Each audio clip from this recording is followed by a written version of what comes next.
Ang tanong, bakit nga ba parang may fairy lights ang mga alitaptap? Ang science ng bioluminescence na di mo pa alam.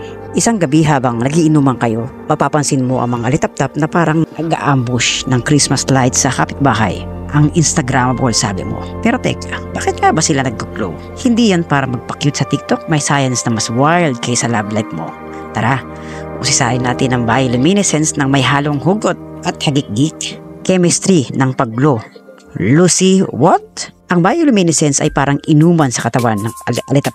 May tag team dito. Ang luciferin, chemical na parang energy drink, at luciferase, enzyme na parang bartender na naghahalo. Kapag naghalo sila kasama ng oxygen at ATP, energy, syunga, boom! Gumagana silang natural na flashlight. Walang init, all chill lang. Kumbaga, sila ang OG Eco Warriors. Zero carbon footprint ang PEG.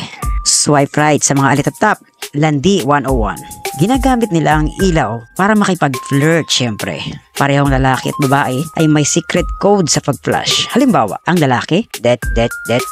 Oh, ibig sabihin nun, single ako. Tapos, ang babaeng interesado, sasagot ng det. G, go ako. Pero, may drama dyan. Ang ibang babae ay toxic. Ginagaya ang code ng ibang species para lokohin at lunukin ang mga lalaki. Ibig sabihin, kakainin nila yun. Grabe. Parang marites na may wings. Bakit sila di nagkakautang sa Meralco?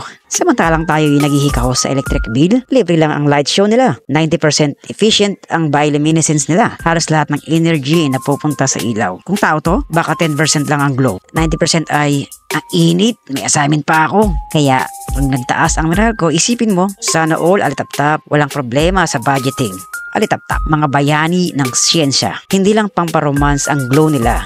Ginagaya ito ng mga scientists. Nilalagay nila ang luciferase gene sa cancer cells o bacteria para mag-glow sa microscope. Parang nilagyan ng neon sign ang mga mikrobyo para madaling makita. So, ang alitaptap di lang sila aesthetic. Sila ang secret weapon laban sa sakit. Hala, ganito pala sila ka-cool. Sa susunod na makakita ka ng alitaptap, tandaan, sila yung maliliit na scientist na may PhD sa paggaganyan. At habang nakatingala ka sa kanila, isipin mo, sila nagpa-party ng libre, ako't nagbabayad ng 5K sa kuryente, sana all na lang talaga. Kaya kapag may nagsabi, ang aesthetic ng mga alitaptap, sagutin mo, oo mare, sila ang original influencers. Bioluminescence edition, charot, swipe na yan. Para sa mga naiingit, kung di ka nag-glow today, mag-copy muna, baka tomorrow, sparkle ka na.